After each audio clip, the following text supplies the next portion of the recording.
If you're a smaller band, what is the point now of signing with a label? Because, like, let's say you sign with a label right now, they can't put you out on the road anyways. So would it be better to just stay indie and just keep uploading things online and seeing how it goes? Like, what would your advice be to a young band at this point? Here's another interesting thing about that, Daniel. There's a bit of a discrepancy or a bit of a argument now about whether it's a good, if you have a record done, is it a good time or a bad time to put it out? My thought about it is, I think it's a bad time, and I've said that because you can't tour, you can't do radio tours and go to visit radio stations to promote it. If you're selling it physically for the market that's still out there for physical, some of that stuff is broken down in terms of record stores not being there open or able to get product. Amazon announced something where they were directing all their efforts towards more essential things instead of fulfilling orders for music at the moment. So whether it's physical or digitally or however you want to get your music, there's a lot of different feelings about that. People's minds are so on this virus. Are they really going to care about you trying to push a record right now? I've seen it both ways. The counter argument to that is everyone's sitting home. Everyone's in front of their computer or online. People are looking for new things all the time to be interested in. It's a great time to put out music. You're going to, you can get people to listen to it or watch it maybe because they're more home. But the idea of getting them to buy it is another story if you're hoping that they buy it, because I think that would be more challenging. So I've seen a ton of artists delay and postpone their releases because of this. And then there's a few that say, no, it was already in the pipeline and we're going to go ahead and put the record out. You personally, if you were in that spot, what would you do? I'd hold it. I'd put a song out. I'd maybe put one song or two songs out and do some social media stuff. Like you see so many of these artists now are doing these home performances and online stuff and clips and Instagram or whatever, playing guitar, singing their songs. That's all great. Keep your brand out there a little bit, keep your music out there. But if you've made a new record and you really want it to have, I mean, it's so difficult to begin with, but you want it to have a fighting chance. You need all mechanisms rolling. You need to be able to physically go to radio stations and do interviews, and you need to be able to go and play shows for people or play, launch parties or go to clubs and play release parties. You need to be able to visit magazines or do all the online stuff. You need to do everything. You need to do the total package. I work at Sirius XM. I mean, every day in that building, every genre of music, we have any given number of artists walking the halls doing the radio tours. They stop, okay, we're going to stop at this station, this station, this station. And in one day, they hit like 15 channels. Can't do that right now. So a lot, late night TV, tons of late night TV has a musical performance to end every show. So that's more challenging right now. So I think that it would be smart to hold the record. Soul Asylum, a band that I love.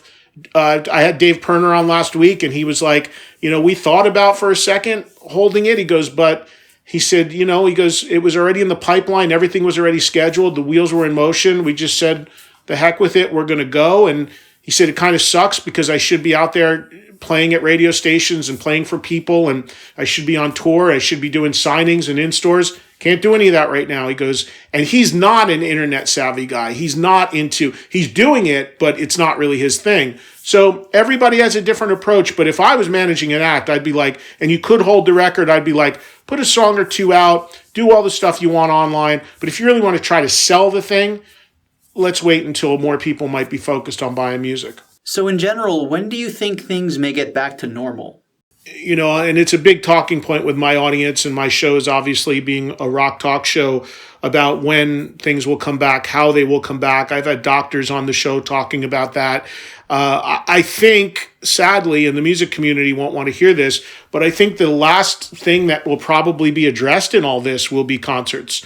If you think about it, I mean, they've still got to figure out how to open the economy and restaurants and bars, the airline industry, the trains, travel, vacations, all of that stuff.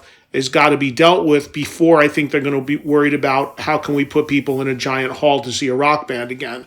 So I think that unfortunately is just the reality of it.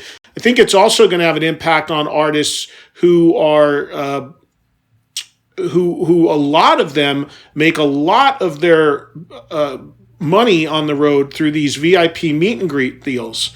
And I've interviewed tons of artists on my show about this. And I said, hey, are you still going to want to do a paid meet and greet and shake hands and throw your arm around a fan and take photos with people before or after a show, given what's going on? And most of them have said probably not.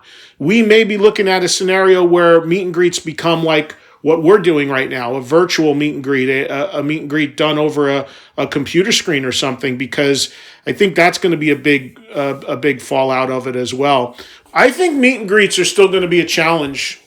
You know, you talk about Kiss, and I half jokingly was saying that before Kiss postponed their tour because of the virus, a few weeks earlier they had announced that they were suspending their VIP meet and greets.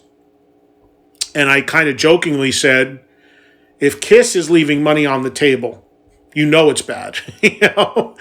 And other bands followed suit. And I think that even if there's a vaccine, I think this is going to leave such a mark for so long that people are going to be worried about the next thing or the thing they don't see coming, what they're not prepared for, what the next wave is going to be, so to speak. So I think there's going to be a big concern about meet and greets, and as much as it's financially lucrative, having that sort of engagement with people. I think that could absolutely be an issue. And above and beyond all, just in general society, this has been talked about, but we may see the end of handshakes as a custom. I mean, the idea of shaking hands, literally, people have said, well, maybe the new thing is you come up with the Star Trek greeting, you know, that's what you do, which I don't think is that crazy. You know, maybe Spock had it down, or because even the fist bump, there's some contact there. But the idea of shaking hands, anyone will tell you long before the outbreak of this virus, from a health standpoint, just as much as I never had a problem doing it, it isn't a sound idea. So I don't know. We may see that as a way of greeting people going out the window. That's in the overall picture. That's all of society. But as far as concerts, I think I think who bands are having in their inner circle and the meet and greet stuff might be a real issue for a while. Now, look, there's bands, Daniel, that can't tour without doing that because they need the additional revenue from it. They can't. It doesn't financially make sense. They're just going to have to do it, and they're going to be, have a ton of Purell and just take their chances. I'm sure that that's going to be an issue for some because some just need that revenue. But for the bigger bands, look, if you're already making $1 million for a show, is that extra $100,000 that you're going to make from meet and greets worth doing? I don't know. I would think that, especially those bands tend to be a little bit older. I think there's going to be a great concern over that. You mentioned to me before that hologram technology will become more prominent at certain concerts down the road in the future. Now that we have this situation with the social distancing, do you think that holograms might become more prominent now?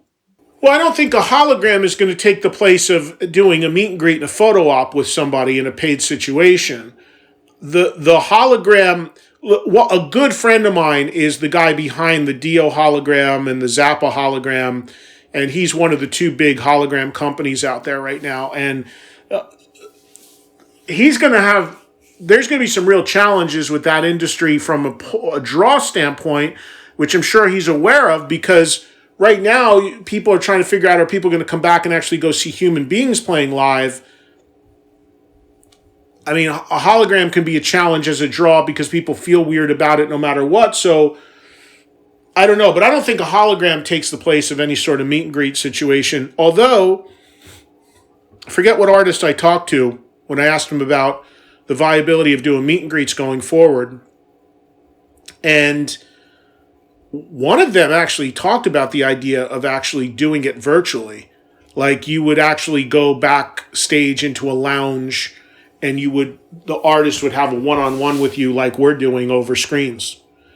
And you pay for that experience to go and sit and talk to, Steven Tyler for 5 minutes, bring in another guy for 5 minutes, do this, and maybe somehow virtually take a photo together. Everybody's trying to figure it out. I mean, I'm sure they will. And I do think, though,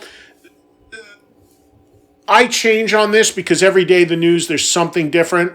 But I am optimistic in my belief that we'll get back to how things were at some point. I don't think it's going to be as quick as everybody wants it to be, but I do believe we will get back to maybe 5 years from now, 7 years from now, where people are just like, oh, yeah, man, remember we went through that. Remember what people were saying. Remember what everyone was saying wasn't going to happen anymore. I think that day will come. I think we'll figure it out. I have enough faith in the scientists that through vaccinations and medications, this has happened before. It may have been a long time since it was like this, but they'll figure it out. I think the biggest concern is that it mutates and becomes something else, becomes a seasonal thing. Just don't know. But every indicator is when we do get concerts, it'll probably start small on the bar and club levels. There will probably be heavy restrictions about how many people can come in. And we'll just see where it goes from there. But sadly, I think large-scale shows are going to be on the back burner for quite a while. When do you think that, realistically, do you think that even when these bigger shows come back, I was speaking with Code Sum 41, and he was saying he doesn't think that we're going to be able to have big shows for maybe a long time, because how do you just go from virus to all of a sudden 50,000 people are going to be, on top of each other again? Do you think realistically that's going to happen in the next few years? I don't. I was just minutes ago watching an interview with the mayor of Las Vegas on the news here, and she is adamant about reopening the casinos and that business. And if you think about it, a casino is casinos, cruise ships, incredible petri dishes of potential people next to each other. So those industries really have a lot to figure out. But she was almost sort of defiant about it. And she's like, we need to get our economy going and we're going to do it no matter what. I think everybody has a different take on this, Daniel. The one thing in the time that we've been dealing with all this, the one thing that I'll say, I don't think anybody knows what's going on. I honestly don't. I mean, of course, I think the doctors and the medical professionals are doing the best they can, but the narrative and the story seems to change almost daily. We went from, being told never to wear masks. They don't do anything. Don't wear masks. And here where I live, you can't even go into any place without wearing a mask. A few weeks ago, we were pounded into not wearing masks. So I don't think it's such a fluid thing. Things keep changing. I don't think anybody really has a handle on it. And we'll see as we go. This virus could adapt and also mutate into something else too, a different strain. Just nobody knows. I think if anybody is telling you definitively they know, they'd be lying. But I think that you got to just going forward, use common sense, follow your gut, follow the science, see what makes sense. I had Gavin Rossdale from Bush on my show a couple weeks ago, and he was saying they're talking about implementing this social distancing at concerts, and meaning that if the venue holds 500 people, the maximum capacity would be 100 that you could put in there. So everybody has this space around them. So Gavin was pretty funny what he said, because he said, well, he goes, that's great because that means I can finally play a stadium. He goes, because if I'm playing 8,000 to 8,000 people now, that would mean I need to be in a venue that holds 80,000 to do that. So, some people are just like, they just don't know. It's just, they're hearing all these different things, and it is a lot of confusion, a lot of frustration. And then, of course, you have places right now that want to open and are almost in denial about it, and that could spike things all over again. So it's just really a case where people just don't know where this is all going to go.